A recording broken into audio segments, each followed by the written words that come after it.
সেক্ষেত্রে কেমন আছে সবাই? জৈব রসায়নের আজকে 13তম পর্বে তোমাদেরকে স্বাগতম জানাচ্ছি। তোমরা সবাই জানো আমরা দীর্ঘদিন করোনা ভাইরাসের কারণে ক্লাস থেকে দূরে আছি এবং এইচএসসি পরীক্ষা যারা তোমাদের পরীক্ষাটা সংগঠিত হয় নাই, তবে খুব আশার কথা হচ্ছে খুব অল্প সময়ের মধ্যে এবং খুব শীঘ্রই এইচএসসি পরীক্ষা শুরু হবে। তো এই পর্বে আমরা সমানতা নিয়ে মোটামুটি কয়েকটা ক্লাস আলোচনা করেছি। তো আজকের এই পর্বে তোমাদের জন্য একটা স্পেশাল আলোচনা, সেটা হবে আলোক সমানতা। এই আলোক সমানতার আজকের আলোচনায় মূলত আমি যে বিষয়গুলো গুরুত্ব দিয়েছি, অর্থাৎ যেগুলো না জানলে মোটামুটি এগুলো আলোক সমানতা কোনোভাবে বোঝাটা সম্ভব না।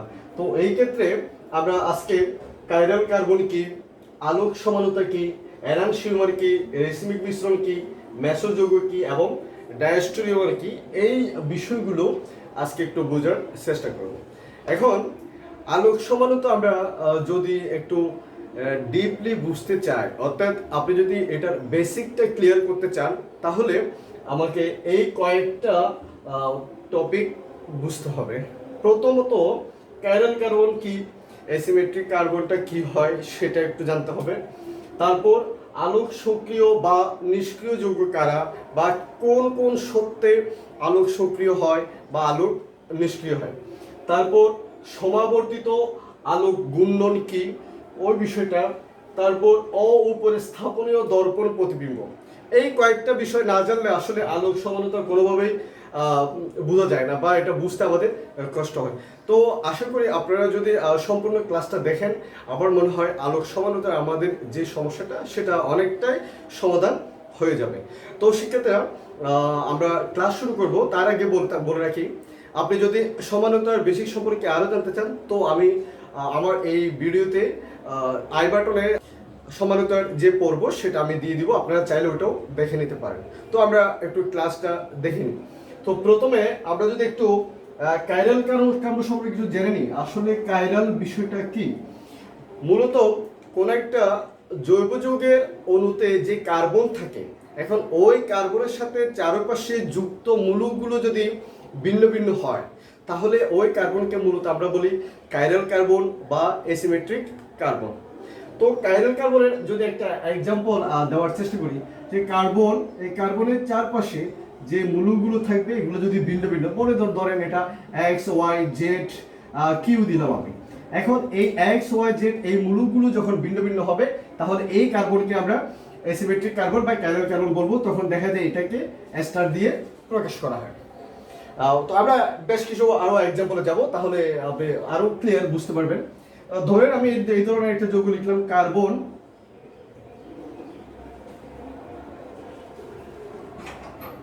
এস, আর এখানে একটা মূলক দিলাম।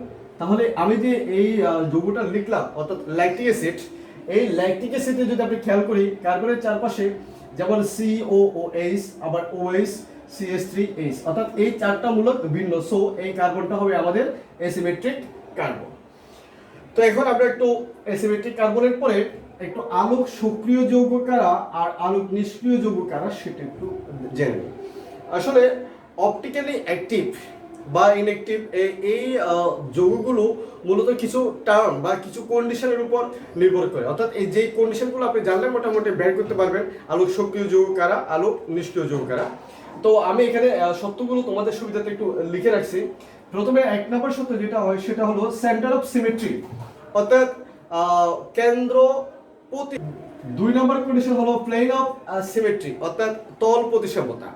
তারপর অল্টারনেটিভ অ্যাক্সিস অফ সিমেট্রি, অর্থাৎ এই তিনটা কন্ডিশন যদি কোনো যৌগের মধ্যে থাকে, বা এই তিনটা কন্ডিশনের যে কোনো একটি যদি কোনো একটা যৌগের মধ্যে থাকে, তাহলে ওই যৌগ কিন্তু আলোক নিষ্ক্রিয় হয়ে যাবে। তাহলে যদি বলি এই তিনটা কন্ডিশন যে সকল যৌগের মধ্যে থাকবে না, মূলত তারাই হবে আলোক সক্রিয় যৌগ। তো আমি এই সত্যগুলো যেগুলো, অর্থাৎ যে টার্মগুলোর কথা বললাম, যে সেন্টার অফ সিমেট্রি, সেটা যদি একটু ব্যাখ্যা করার চেষ্টা করি। ধরেন আমি এখানে একটা যৌগ নিলাম,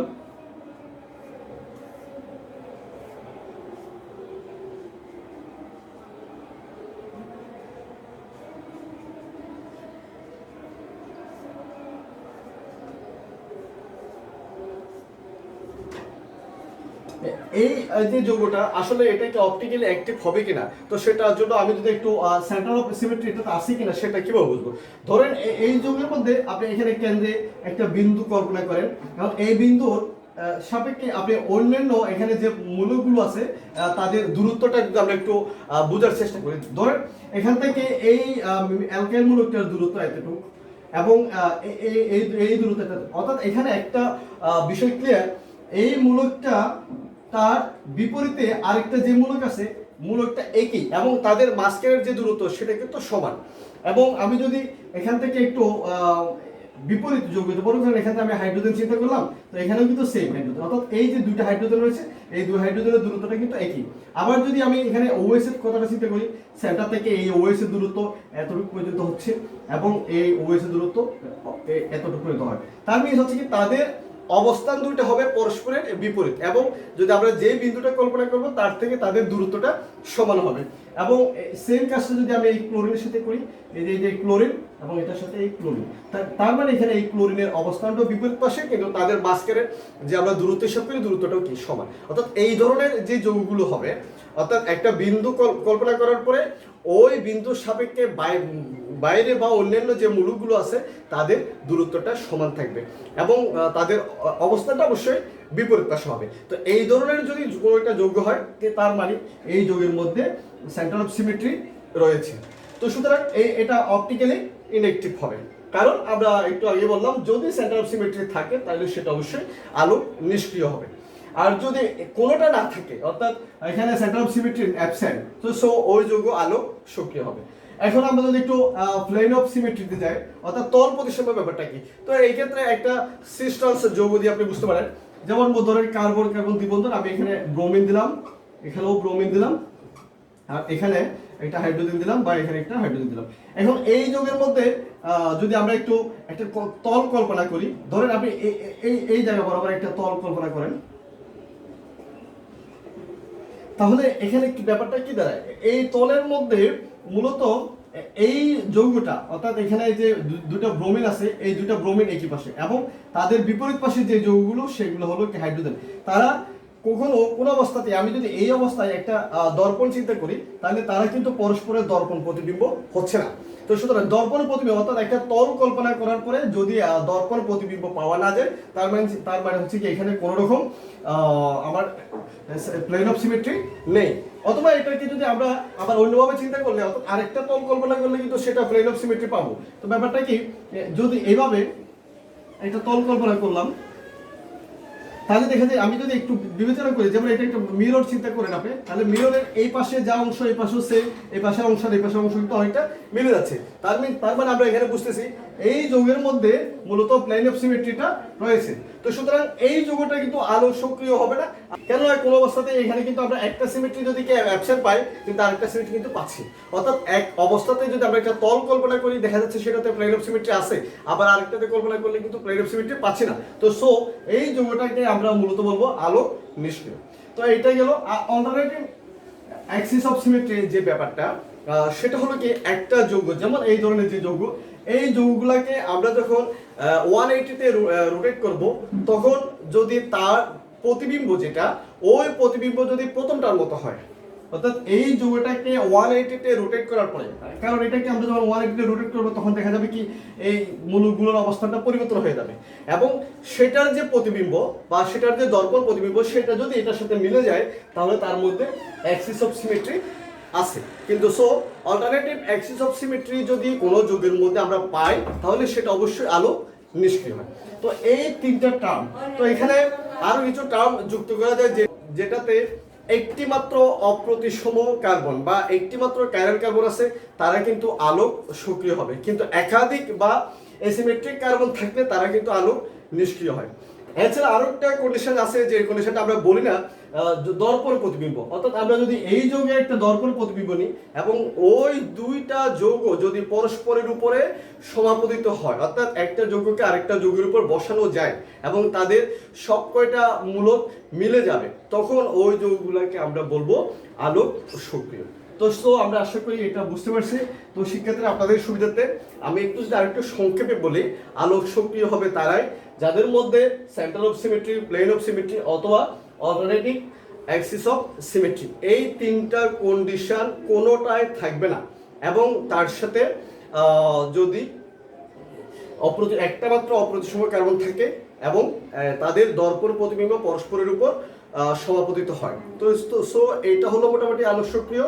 আমরা যদি একটু সমাবর্তিত আলোর ঘূর্ণনটা ব্যাখ্যা করি, একটু খেয়াল করো, আমি এখানে একটা ডায়াগ্রাম, একটা চিত্র দিলাম তোমাদের একটু বোঝার সুবিধার্থে। প্রথমে একটি মনোক্রোমেটিক সোর্স, অর্থাৎ একটা লাইট, ধরেন একটা সোডিয়াম লাইট থেকে আমরা আলোক রশ্মি সংগ্রহ করব। তো মনোক্রোমেটিক লাইটের যে বৈশিষ্ট্যটা হয়, ওই লাইট কিন্তু বিভিন্ন সমতলে ছড়িয়ে পড়ে, অর্থাৎ তাদের মধ্যে অনেকগুলো তল থাকে। এখন আমি এই যে সোর্সটা আমরা একটু খেয়াল করলাম যে মনোক্রোমেটিক সোর্সের থেকে আমরা অনেকগুলো লাইট, এখান থেকে এই যে লাইটের আলোগুলো বিভিন্ন দিকে ছড়িয়ে পড়া, সেটা দেখে মূলত তারা যে বিভিন্ন সমতলে আলোটা ছড়িয়ে পড়ে। এখন এখান থেকে একটা লাইট আমরা চুজ করলাম কেন? কারণ মনোক্রোমেটিক মিনস হচ্ছে আমরা যেটা বুঝি এক বর্ণী আলো। তো আমরা যে বিভিন্ন বর্ণ বলি, লাল, নীল, কালো, এখান থেকে শুধু স্পেসিফিক একটা লাইট হয়। তো একটা লাইট আমরা যদি মনে করি লাল আলো নিলাম, কিন্তু লাল আলোরও তরঙ্গ দৈর্ঘ্য অনেকগুলো হয়, কিন্তু তার মধ্যে স্পেসিফিক আমরা একটা নির্দিষ্ট তরঙ্গ দৈর্ঘ্য নিব। তো এই ক্ষেত্রে এই লাইটকে যদি আমরা একটা নিকল প্রিজম মধ্য দিয়ে পরিচালনা করি, তাহলে দেখা যাবে তারা মূলত যে বিভিন্ন দিকে ছড়িয়েছিল ওইখান থেকে কিন্তু তারা একটা সমান্তরালে বা একটা প্যারালালে আলোগুলো কিন্তু প্রবেশ করে।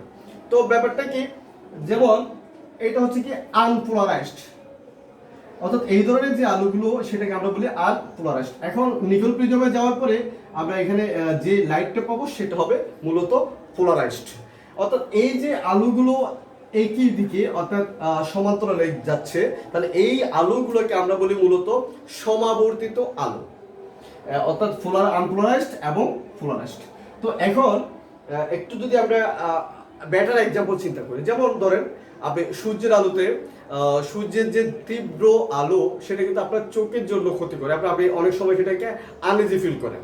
এখন আমরা যখন একটা সানগ্লাস নিই তখন কিন্তু অনেকটা আমার কাছে ইজি মনে হয়। তো বিষয়টা কি, তো সানগ্লাস মূলত সূর্য থেকে যে আগত রশ্মিগুলো এখানে অনেকগুলো তলকে কেটে ফেলে, তো যেই জন্য আলোর তীব্রতা আমার কাছে কম বলে মনে হয়। তো এখানেও সেম প্রসেস, সেটা হলো এই আনপোলারাইজড আলোকে মূলত পোলারাইজড করে নিচ্ছে আবার এই নিকল প্রিজম। তো এখান থেকে আমি যদি লাইটের একটা তল কল্পনা করি, এটার ক্ষেত্রে আমি এখানে একটা অ্যারো চিহ্ন দিলাম, তার মানে এই বরাবর চিন্তা করলাম, কারণ বিভিন্ন অ্যাঙ্গেলে থাকে, ওখান থেকে এটা সোজা যেটা সেটা আমরা একটা অ্যাঙ্গেলে চিন্তা করলাম। এখন এই লাইটকে মূলত একটি পোলারিওমিটার, এই যন্ত্রের মধ্য দিয়ে পরিচালনা করা হয়, এবং এই যন্ত্রের কাজ কি, আসলে এই পোলারিমিটার টিউবের মধ্যে এখানে কিন্তু তরল জৈব যৌগ দেওয়া হয়, তরল যৌগ দেওয়া হয়। অর্থাৎ আমি কোন একটা যৌগের আলোক সক্রিয়তা বা নিষ্ক্রিয়তা বোঝার জন্য যেই যৌগটাকে বা যে স্যাম্পলটাকে আমরা নিব, সেই স্যাম্পলটা মূলত এখানে দেওয়া হয়, এবং এটা দেওয়ার পরে মূলত এটা যে অ্যাঙ্গেলে ছিল তার রোটেশনটা খেয়াল করা হয়, অর্থাৎ সে কিভাবে পরিবর্তিত হচ্ছে। তো মূলত দেখা যায় সে একটা কোণে, যেমন এই দিকে বাম দিকে অথবা ডান দিকে একটু বেঁকে যাবে, বাম দিকে বা ডান দিকে বেঁকে যাবে, অর্থাৎ তার একটা ঘূর্ণন পরিলক্ষিত হয়, যেটা আমরা এখানে ডিটেক্টরের সাহায্যে বুঝতে পারি। তখন ডিটেক্টরের সাহায্যে যদি আমরা একটু খেয়াল করি, এখানে যে কোণটা পাবো আর এখানে যে কোণটা পাবো, দুইটা কোণই একই হবে। তো শুধুমাত্র আমরা একটা প্লাস সামথিং অথবা এটাকে মাইনাস সামথিং বলবো। তো কারণ এখানে যে ঘূর্ণনটা হয় এটা দুইটি দিক চিন্তা করা হয়, অর্থাৎ আমরা যখন এই আলোটাকে একটু চিন্তা করলাম যে এটা এভাবে সোজা ছিল, এটা কিন্তু এখানে আসার পরে এরকম অ্যাঙ্গেল হয়ে গেল। তো সো এটা যদি আমরা একটু কল্পনা করি কোণের দিকে, যেমন এটা এইদিকে বেঁকে গেল আর এটা কিন্তু আবার এইদিকে বেঁকে গেল, তাহলে এখানে দুইটা ঘূর্ণন চিন্তা করা হবে, একটা হচ্ছে তোমার ঘড়ির কাঁটার দিকে আর একটা ঘড়ির কাঁটার বিপরীত দিকে। তো সো এখন যে দুইটা দিক, এই দুইটা দিক বোঝানোর জন্য, অর্থাৎ একটা বাম ঘূর্ণি হয় আর একটা ডান ঘূর্ণি হয়, দুইটার জন্য আমরা অনেক সময় এটাকে একটা প্লাস এবং একটা মাইনাস বলি, আবার অনেক সময় সেটাকে ডিএল দিয়েও প্রকাশ করে। তো ডিএল এর ব্যাপারটা আমরা একটু পড়ে যাব। তো আমরা আপাতত এটা মনে রাখি, সেটা হলো কি একটা একবর্ণীয় আলোকে আমরা যখন আনপোলারাইজড থেকে পোলারাইজড করব, তখন আমরা একটা সমতল বা একটা তল কল্পনা করলে সেটা পোলারিমিটারের মধ্যে দিয়ে তার একটা ঘূর্ণন হয়ে যায়। অর্থাৎ ওর পজিশনটা থাকে না। তো গুণনের ফলে গুণনটা দুই ধরনের হতে পারে, একটা হচ্ছে ডান ঘূর্ণি আর একটা হলো কি বাম ঘূর্ণি। তাহলে এই গুণনের ফলে মূলত এখানে যে কোণগুলো তৈরি হয় এই কোণগুলোকে আলফা দ্বারা প্রকাশ করা হয়। তো আলফা ইকুয়াল টু, তবে একটু খেয়াল করবে এখানে অনেক সময় 25 ডিগ্রি সেলসিয়াস বা সামথিং লেখা থাকে, এটা দিয়ে তার কত ডিগ্রিতে এই কাজটা করা হয়েছে সেটা বোঝায়। আর এখানে দেখা যাবে একটা ডি লেখা আছে, তো ডি দিয়ে বোঝায় মূলত সোডিয়াম লাইট ব্যবহার করা হয়েছে। তো এই ক্ষেত্রে এখানে মনে করেন এটা প্লাস 2.25 আসলো বা এটা মাইনাস 2.25 আসলো। তো এই যে কোণগুলো হয় এখানে একটা প্লাস হবে আর একটা মাইনাস হবে, অর্থাৎ একটা ডেস্টিনেটরি আর একটা ল্যাবরেটরি। এখন এই কোণগুলোকে মূলত আমরা বলবো ঘূর্ণন। এই যে এখানে সমাবর্তিত আলোর ঘূর্ণন বলতে এই জিনিসটাকে মূলত বোঝানো হয়েছে। তো একটা জৈবকে আমরা যখন কোনো একটা মনোক্রোমেটিক সোর্স মাধ্যমে পোলারিমিটার দিয়ে পরীক্ষা করি তখন তার ঘূর্ণনটা কত ডিগ্রিতে হয়, সেটা কি প্লাস হয় নাকি মাইনাস হয়। তো এই বিষয়গুলো হয় মূলত আলোর ঘূর্ণন। এখন আরেকটা বিষয় এখানে যেটা আমাদের একটু বুঝতে হবে সেটা হলো অপরিস্থাপনীয় দর্পণ প্রতিবিম্ব। তো ব্যাপারটা কি, আসলে প্রতিবিম্ব মানে আমরা কি বুঝি, যে আমরা একটা আয়না দিলাম, তো আয়নাতে আমরা যখন একটা ডান হাতের ছবিটা লক্ষ্য করি তখন দেখা যায় ডান হাতে আমার অনেকটা বাম হাতের মতো মনে হয়। তো সুতরাং এই যে প্রতিবিম্বটা পেলাম এবং এই প্রতিবিম্ব এবং মূল যে যৌগটা দুইটাকে আমরা যখন পরস্পর একটার উপর আরেকটা বসাবো, যদি তারা পরস্পরের সাথে মিলে না যায় তাহলে সেটাকে বলি মূলত অপরিস্থাপনীয় দর্পণ প্রতিবিম্ব। যেমন আমি এখানে উপরে যে যৌগটা লিখলাম এখানে যদি আপনি একটা মিরর দেন তাহলে দেখা যাবে কার্বন COOH, এখানে CH3, আর এই দিকে OH হবে আর এদিকে হবে হাইড্রোজেন, অর্থাৎ এই OH এর অবস্থানটা পরিবর্তন হয়ে গেল। এখানে এটা ডান পাশে আছে কিন্তু এখানে মিররে যেটা দেখা যাচ্ছে সেটা কিন্তু বাম পাশে। এখন এই দুইটা যৌগকে যখন আমরা একটা আরেকটার উপর বসাবো, যদি তারা অপরিস্থাপনীয় হয় অর্থাৎ একটা আরেকটার উপর যদি না বসে তাহলে এইগুলাকে আমরা বলবো অপরিস্থাপনীয় দর্পণ প্রতিবিম্ব। তো এইগুলো হলো মোটামুটি আলোক সমানতার একটু বেসিক, অর্থাৎ যেগুলো জানলে আমার অর্থাৎ আমাদের এখানে যে আজকের আলোচনা সেগুলো বুঝতে সুবিধা হবে। তো আমরা আলোক সমানতার সরাসরি সংজ্ঞায় চলে যাব, অর্থাৎ আলোক সমানতা কি সেটা নিয়ে একটু কথা বলবো। আলোক সমানতা কি সেটা যদি আমরা একটু বলি, একই আণবিক এবং গাঠনিক সংকেত বিশিষ্ট দুইটি যৌগ যদি পরস্পরের অপরিস্থাপনীয় দর্পণ প্রতিবিম্বের নিয়ে আচরণ করে, অর্থাৎ এই কন্ডিশনটা যদি তাদের মধ্যে থাকে এবং ওই যৌগগুলোর মধ্যে যদি আমরা তল সমবর্তিত আলো প্রবেশ করাই তখন দেখা যায় একটি যৌগ তল সমবর্তিত আলোর ডান দিকে ঘুরবে, আরেকটি যৌগ তল সমবর্তিত আলোর বাম দিকে ঘুরবে। অর্থাৎ এই যে ডান ঘূর্ণি এবং বাম ঘূর্ণি আমরা যে যৌগগুলো পাবো তাদেরকে আমরা পরস্পরের আলো সমান করব। যেমন একটু আমরা একটা এক্সাম্পল দিলে বেটার বুঝতে পারবো। ধরেন আমি এখানে ল্যাকটিক অ্যাসিডের কথা বললাম,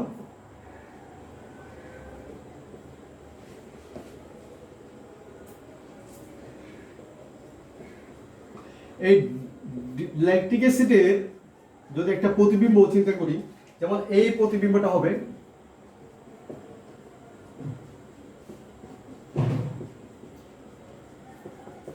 এখন এই যে দুটো আমরা সমান লিখলাম এইটার প্রতিবিম্বগুলো, অর্থাৎ এটাকে যদি আমরা এটার উপর বসাই তাহলে কিন্তু তারা অপরিস্থাপনীয় হবে।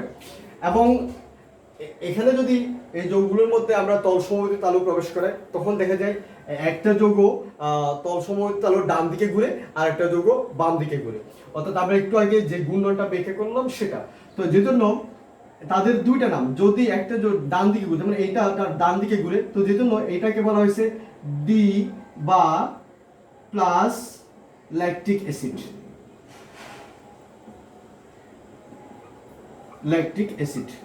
আবার এই যৌগটা কিন্তু বাম দিকে ঘুরে, তো যে জন্য এটাকে বলা হয়েছে এল বা মাইনাস ল্যাকটিক অ্যাসিড।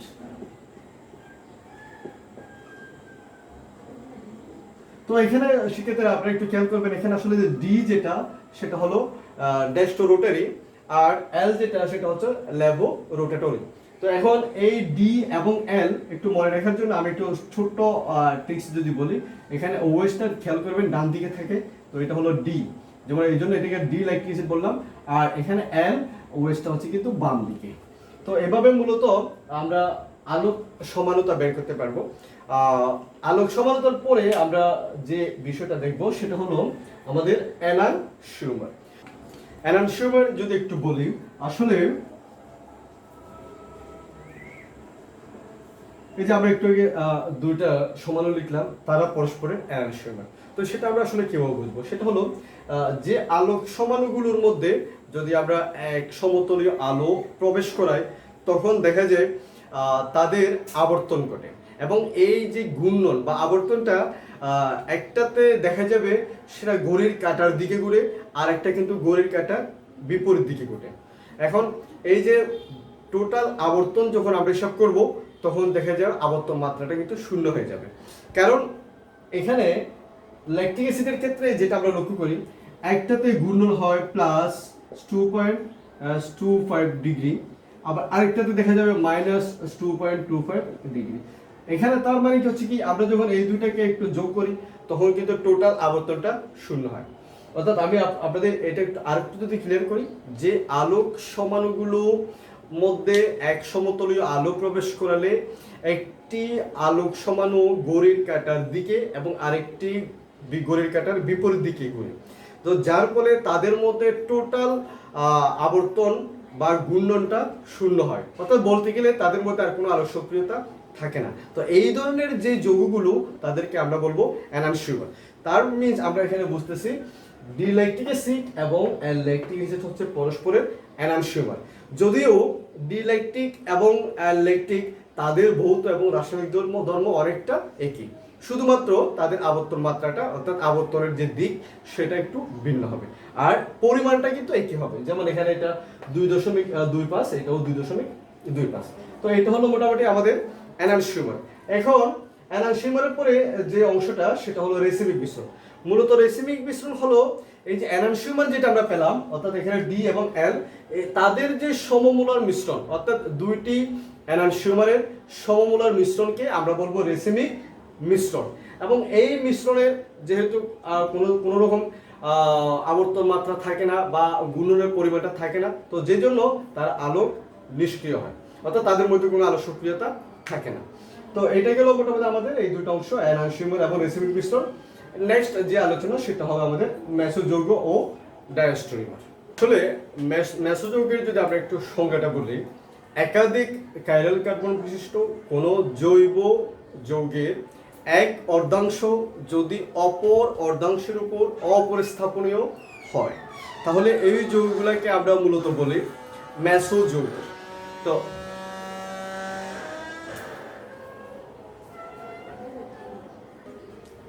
মেসোযৌগের যদি আমরা একটু সংজ্ঞা বলি, সেটা হবে একাধিক কাইরাল কার্বন বিশিষ্ট কোনো যৌগের এক অর্ধাংশ যদি অপর অর্ধাংশের উপর অপরিস্থাপনীয় বিম্ব হয়, তাহলে দেখা যায় ওই যৌগটা আলোক নিষ্ক্রিয় হয়ে যায়।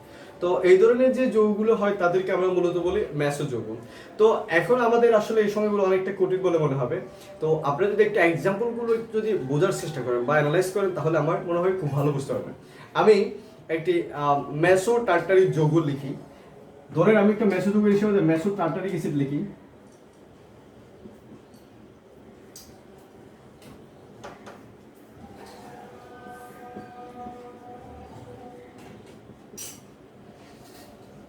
যেমন আমরা যদি একটু এই যৌগটার দিকে খেয়াল করি, এটা হলো মূলত মেসো টার্টারিক অ্যাসিড। এখন আমি এখানে একটা যদি তল কল্পনা করি, তাহলে দেখা যায় এই অংশটা আর এই অংশটা কিন্তু একই, অর্থাৎ তারা পরস্পরের সাথে কিন্তু সমাপতিত হচ্ছে। তার আমরা যেটা বুঝি যে একাধিক কাইরাল কার্বন এখানে আছে, কারণ এই কার্বনের সাথে যুক্ত মূলকগুলো ভিন্ন ভিন্ন, এবং এই কার্বনও সেম কেস, এই কার্বনও কিন্তু দেখা যাচ্ছে তার সাথে যুক্ত মূলকগুলো ভিন্ন ভিন্ন। সো এখানে দুইটা কাইরাল কার্বন আছে। এখন এই দুইটা কাইরাল কার্বন যখন থাকবে, আমরা এই অণুটাকে যদি দুইটা অংশে ভাগ করে নিই, যেমন আমরা এখানে এইভাবে একটু ভাগ করে নিলাম, তাহলে এই দুই অংশের মধ্যে এই অর্ধেক অংশের উপর কিন্তু সমাপতিত হবে। তাহলে এই যে সমাপতিত হলো বা অপরিস্থাপনীয় বিম্ব হবে, তো তখন তারা মূলত আলোক নিষ্ক্রিয় হয়ে যাবে। তো এখানে যদি আমি আরেকটা অ্যাড করি, আসলে আলোক নিষ্ক্রিয় হওয়ার জন্য বা অপটিক্যালি যদি ইনেকটিভ হতে হয়, তা আমরা যেটা জানি সেন্টার অফ সিমেট্রি কিংবা প্লেন অফ সিমেট্রি থাকতে পারবে না। এখানে কিন্তু তল প্রতিসঙ্গ যেটা, অর্থাৎ আমাদের প্লেন অফ সিমেট্রি কিন্তু এখানে রয়েছে। তো যে জন্য এই যৌগটা মূলত হবে আলোক নিষ্ক্রিয়। তো এই ধরনের যে যৌগগুলো তাদেরকে আমরা বলি মূলত মেসো যৌগ। তো এখন তারা কেন আলোক নিষ্ক্রিয় হয়? আসলে এখানে যে দুইটা কাইরাল কার্বন রয়েছে, একটা কাইরাল কার্বন যদি ডান দিকে ঘুরে আর একটা দেখা যাবে সেটা কিন্তু বাম দিকে ঘুরে, অর্থাৎ তাদের এই যে ঘূর্ণন, এতে একটা ডান ঘূর্ণি একটা বাম ঘূর্ণি, ঘূর্ণনের ফলে তাদের মোট যে আবর্তন মাত্রা বা মোট যে ঘূর্ণন সেটা কিন্তু শূন্য হয়ে যায়। তো যে জন্য তারা মূলত আলোক নিষ্ক্রিয় হয়। তো এই জন্য আমরা বলতে পারি মেসো যৌগ আলোক নিষ্ক্রিয় কেন হয়। তো সেক্ষেত্রে তোমরা মেসো যৌগের আলোক নিষ্ক্রিয়তার কারণ সেটা অবশ্যই মুখস্থ করবে, কারণ এই ধরনের প্রশ্নগুলো কিন্তু পরীক্ষায় থাকে। তো এরপরে আমি আজকের আলোচনার যে সর্বশেষ অংশ একটু ডায়াস্টোরিমার নিয়ে কথা বলবো। আমরা যদি একটু ডায়াস্টোরিমার সম্পর্কে বুঝতে চাই, প্রথমে তার কন্ডিশনগুলো একটু যদি খেয়াল করি, হলো একাধিক কাইরাল কার্বন বিশিষ্ট যৌগ। তোমরা এখানে দেখতে পাচ্ছ, আমি এখানে দুইটা যৌগ লিখলাম। একাধিক কাইরাল কার্বন বিশিষ্ট দুইটি আলোক সক্রিয় যৌগ। আমাদের এখানে একটু মার্ক করতে হবে, এখানে কিন্তু তারা আলোক সক্রিয় হবে। তো আলোক সক্রিয় যৌগ যদি পরস্পরের সাথে দর্পণ প্রতিবিম্বের আচরণ না করে, তাহলে এই যৌগগুলোকে আমরা বলবো মূলত ডায়াস্টোরিওমার। তো এখন একটু যদি ব্যাখ্যা করি, আপনারা একটু খেয়াল করবেন মেসো যৌগগুলো যে পার্থক্য বা মেসো যৌগের সাথে ডায়াস্টোরিওমারের যে পার্থক্য সেটা যদি একটু একটু বোঝার চেষ্টা করেন, তাহলে আপনার এগুলো গুলিয়ে যাবে না। তো আমরা প্রথমে বলি, এখানে যেমন এই কার্বনে আর এই কার্বন আমরা যদি একটু লক্ষ্য করি, তারা কিন্তু অ্যাসিমেট্রিক কার্বন, এর কারণ এই কার্বনের সাথে পাশে যুক্ত যে মূলকগুলো সেগুলো ভিন্ন ভিন্ন। এখন এই ধরনের যে যৌগ, অর্থাৎ একাধিক কাইরাল কার্বন কিন্তু তারা আলোক সক্রিয়, তো সেটা আমরা কিভাবে বুঝবো? তো আলোক সক্রিয়ের জন্য আমরা যে কাজটা করে থাকি, যেমন plane of symmetry, centre of symmetry বা অল্টারনেটিং অ্যাক্সিস যে অফ সিমেট্রির যে ব্যাপারগুলো সেগুলো কিন্তু উপস্থিত থাকে। তো এখানে কিন্তু সেটা সেম, কারণ এই বরাবর আপনি যদি একটু এটা তল কল্পনা করেন, তখন এই অংশ আর এই অংশের সাথে কিন্তু কোনো অংশে মিলবে না, অর্থাৎ বা দর্পণ প্রতিবিম্ব হবে না। তো এই জন্য এটা তারা হয় আলোক সক্রিয়। আলোক সক্রিয়তা প্রদর্শন কেন করতেছে? সেটা হলো এখানে যে ঘূর্ণন মাত্রা যেটা, সেটা কিন্তু একই দিকে, অর্থাৎ দুইটার ঘূর্ণনই কিন্তু একই দিকে। তো যে জন্য তাদের টোটাল ঘূর্ণন মাত্রাটা আমরা যদি হিসাব করি, এখানে কিন্তু জিরো আসে না। তো যে জন্য তারা আলোক নিষ্ক্রিয় হয় না। তো আমরা একটু মনে রাখবো, ডায়াস্টোরিমার যে যৌগগুলো তারা কিন্তু পরস্পরের সাথে কিন্তু আলোক সক্রিয়তা প্রদর্শন করে থাকে। তো আমরা মেসো যৌগের যে পার্থক্য বা ডায়াস্টোরিমার যে যৌগ পার্থক্য একটু খেয়াল করবো। মেসো যৌগ কিন্তু আলোক নিষ্ক্রিয়, আবার ডায়াস্টোরিমার আলোক সক্রিয়। এখানে আরেকটা ব্যাপার বলে থাকি, ডায়াস্টোরিমারের যে মিশ্রণ সেটা কিন্তু রেসিমিক মিশ্রণের সাথে কিন্তু মিলবে না, অর্থাৎ এখানে কিন্তু অনেক পার্থক্য রয়েছে। কারণ এনালশিউমারের যে মিশ্রণ সেটাকে আমরা বলি রেসিমিক মিশ্রণ, কিন্তু ডায়াস্টোরিমারটা কখনো রেসিমিক মিশ্রণ হবে না। তো সেক্ষেত্রে এটা মোটামুটি আলোক সমানতার আলোচনা।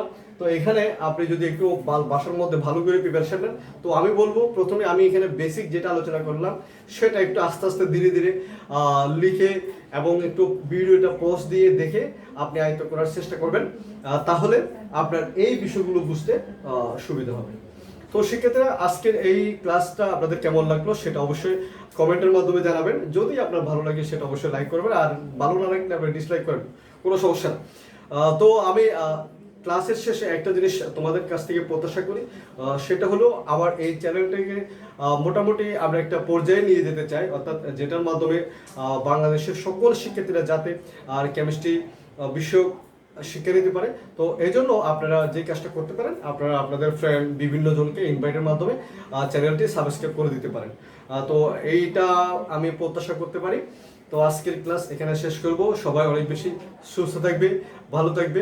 ধন্যবাদ সবাইকে।